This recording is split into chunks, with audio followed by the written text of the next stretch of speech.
Magandang buhay po sa lahat at welcome na welcome po kayo dito sa aking Mathematics Tagalog tutorial.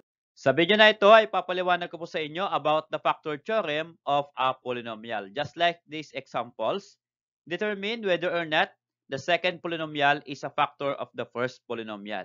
So ito po yung mga first polynomial at ito naman po yung second polynomial. So itetest po natin by using factor theorem kung itong mga second polynomial na ito, itong mga binomial na ito, is a factor of this first polynomial.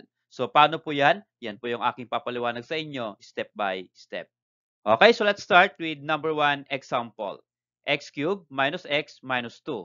At ito po yung itetest natin na binomial x minus 1. So, paano po itetest itong x minus 1 kung factor ng polynomial na ito? By using factor theorem, ganito lang po yan. First po, gawa po tayo ng equation. P of x, ibig sabihin po ng P of x is a polynomial in x. And then, dugtong po natin ito, polynomial x cubed minus x minus 2. And then, kunin po natin yung value ng x dito. Paano po ba kunin yung value ng x dito? Ganito lang po yun. Ang shortcut po niyan, x is equal to 1. So, paano po naging x is equal to 1? Since that is minus 1, ito po ay negative 1.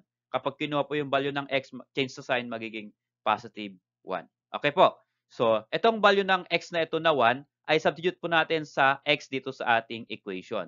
So, p of x magiging p of 1 is equal to 1.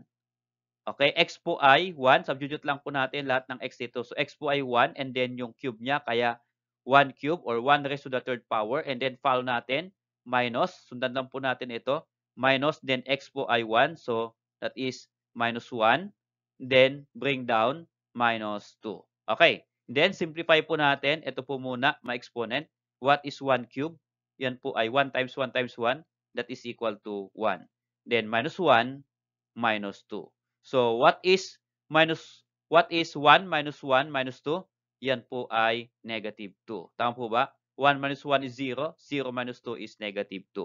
Since ang napalabas po natin na P of 1 is equal to negative 2, yan po ay not factor. O yung tinest po natin na x minus 1 is not a factor of the polynomial x cubed minus x minus 2. Kasi ang lumabas po dito ay negative 2. Kung ang lalabas dito po ay 0, then yan po ay factor. Ano po? Yung binomial po ay factor. But if not 0, then that is not a factor. Okay, so let's try another example. X cubed minus 2x squared plus x plus 6. Then, ang itetest po nating binomial ay x minus 3. So, ito po kaya ay factor ng polynomial na ito. So, check po natin. Gawa po tayo ng polynomial equation. So, p of x is equal to, again, dugtong po natin yung ating polynomial, x cubed minus 2x squared plus x plus 6. Then, kuha po tayo ng value ng x dito sa ating binomial, x minus 3. Then, the value of x is equal to 3. Again, since minus or negative 3, pag kinuha mo yung kanyang sign o yung kanyang value, then change the sign, magiging positive 3. So, x is equal to positive 3. So, ito pong 3 na ito, ang substitute natin sa lahat ng x sa ating polynomial equation. So, p of x means that is p of 3 kasi ang x ay 3. Then, ito po ay x cube. Ang x po ay 3, kaya yan po ay 3 cube. Then, follow lang natin yung operation, minus, and then yung 2. Hindi po magbabago lahat ng number dito. Ano po? Yung x lang po ang babaguhin natin. So, ito po ay 2. Then x squared, ang x ay 3 again, kaya times 3x squared, then plus x, kaya plus 3, then plus 6. Okay, so lahat na po dito ay numbers. So, isimplify na po natin. O ang unang isimplify po natin ay itong merong exponent. So, this become p of 3 is equal to, what is 3 cube? That is equal to 27. Then minus 2. Then what is 3 square? What is 3 square? That is 9. Kaya 2 times 9. Then, pwede na pong i-add itong nasa dulo kasi wala na pong exponent. 3 plus 6 is equal to 9. Okay? So, we are going to multiply first bago tayo mag-subtract. So, this become 27 minus, what is 2 times 9? 18. And then plus 9. So, this become P of 3 is equal to, what is 27 minus 18 plus 9? Yan po ay positive 18. So, ang napalabas po natin na P of 3 is equal to 18, then, ito pong x minus 3 is not a factor of the polynomial. Kasi, ang napalabas po natin ay 18. Again, Kapag ang mapalabas natin dito ay 0, then yung binomial ay factor niya. Since hindi 0 ang napalabas natin, ibig sabihin, hindi factor or not factor yung x minus 3. Okay, so about this number 3 example. 2x cubed plus x squared minus 13x plus 6. At ang itetest po nating binomial is x plus 3. So ito po kaya ay factor ng given polynomial. Check po natin. So again, gawa po tayo ng polynomial equation. P of x is equal to yung ating polynomial, 2x squared or 2x cubed plus x squared minus 13x plus 6. So ako po tayo ng value ng x dito, x plus 3. So ang value ng x po dyan ay x is equal to negative 3. Again, change the sign. Positive 3, that will become negative 3. Okay? Itong negative 3 po ang substitute natin sa lahat ng x sa ating polynomial. So, p of x kaya magiging p of negative 3 is equal to yun pong value na 2 dito. So, 2. And then, x cube. Ang x ay negative 3 kaya negative 3 cube. Then, follow natin plus x squared. Kaya po ay negative 3 squared. Then, minus 13 times x, kaya yan po ay 13 times negative 3, and then bring down natin yung plus 6.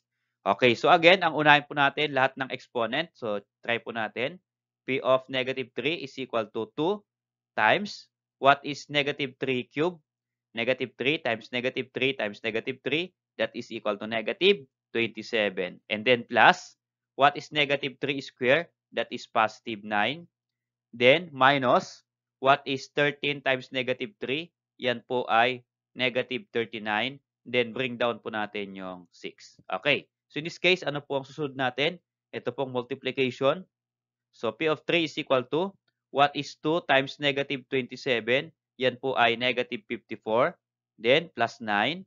Ito pong negative na ito, magiging positive or magiging plus. So, that is plus 39 plus 6. Okay.